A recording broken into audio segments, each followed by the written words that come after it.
Economics का पहला chapter, वो भी हिंदी में, वो भी सिर्फ 3 मिनट के अंदर। तो अपने हिंदी पढ़ने वाले दोस्तों के बीच में जरूर शेयर करें। तो बेसिकली सबसे पहले दुर्लभता, अभाव का मतलब आप समझते हो, जहां पर हम जानते हैं कि अगर आपूर्ति में कमी हो एज कंपेयर टू मांग, यानी कि मांग के संबंध में आपूर्ति कंपेरेटिवली अगर कम हो, सीमित हो, तो वो दुर्लभता है। जहां पर अगली बात आती है आर्थिक समस्या की, हमारे अलग अलग वैकल्पिक इस्तेमाल होते हैं, उपयोग होते हैं वस्तुओं के, लेकिन हमारी आवश्यकताएं असीमित हैं, अनलिमिटेड हैं, जबकि संसाधन तो हमारे पास में सीमित ही हैं, लिमिटेड ही है, ध्यान रखिएगा। देन उसके बाद नेक्स्ट टॉपिक सकारात्मक अर्थशास्त्र और मानक अर्थशास्त्र, जहां पर सकारात्मक अर्थशास्त्र के अंदर मेनली फैक्ट्स की बातें की जाती हैं, क्या है, क्या था, कैसा था। मानक अर्थशास्त्र के अंदर ओपिनियंस दिए जाते हैं, राय दी जाती है क्या होना चाहिए। जबकि जो आपका सकारात्मक अर्थशास्त्र है, इसको सत्यापित कर सकते हो आप, वेरीफाई कर सकते हो, इसको सत्यापित नहीं किया जा सकता। यहां पर मेनली सुझाव नहीं दिए जाते क्योंकि इसके अंदर फैक्ट्स आपके आते हैं, जबकि नॉर्मेटिव इकोनॉमिक्स यानी मानक अर्थशास्त्र के अंदर सुझावात्मक है, ये सुझाव दिए जाते हैं, ध्यान रखिएगा। देन इसके बाद में व्यष्टि अर्थशास्त्र, समष्टि अर्थशास्त्र, जहां पर व्यष्टि अर्थशास्त्र के अंदर व्यक्तिगत इकाइयों को ही कंसीडर करते हैं, छोटे लेवल पर है। यहां पर तो समुच्चय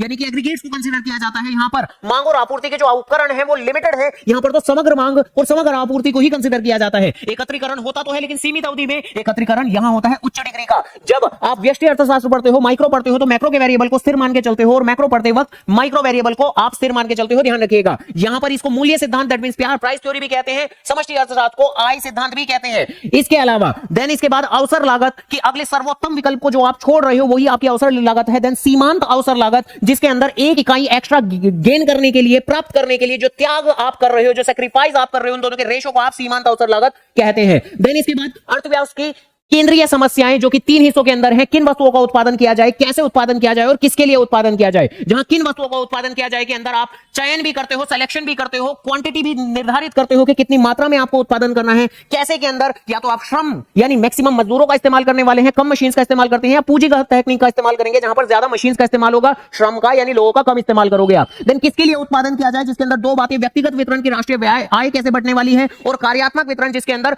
उत्पादन के कारकों के बीच में आप अपना उत्पादन कैसे बांटने वाले हो। देन उसके बाद उत्पादन संभावना वक्र, आपके पास में जो संसाधन है, जो तकनीक है, वो लिमिटेड है, उनके अंदर वेरियस अलग अलग कितनी उत्पादन की संभावनाएं हैं, उनके कर्व को, जो कि कुछ हद तक इस तरह से नतोदर यानी कि कॉनकेव बनता है, तो उसको कहते हैं हम प्रोडक्शन पॉसिबिलिटी कर्व यानी उत्पादन संभावना कर्व, जो हमेशा नीचे की ओर गिरता है, मूल बिंदु की ओर नतोदर रहता है। अजम्पशन हमारी रहती है सिर्फ 2 वस्तुएं, संसाधन निश्चित है, प्रौद्योगिकी यानी टेक्नोलॉजी स्थिर है, कोई बदलाव आमतौर पर नहीं होने वाला, पूरी तरह से कुशलता से सभी चीजों का इस्तेमाल किया जा रहा है। देन इसके बाद में इनमें खिसकाव भी आते हैं, पीपीसी यानी उत्पादन संभावना वक्र के अंदर कई बार दाईं ओर को खिसकाव आता है जब कहीं भी आपके संसाधन बढ़ेंगे, और कई बार बाईं ओर की ओर खिसकाव आता है जब कहीं भी आपके संसाधन या आपकी प्रौद्योगिकी, आपकी टेक्नोलॉजी पहले के मुकाबले अगर खराब होती है। तो ऐसी और चैप्टर की हिंदी में भी रिवीजन के लिए वीडियो को लाइक और चैनल को जरूर सब्सक्राइब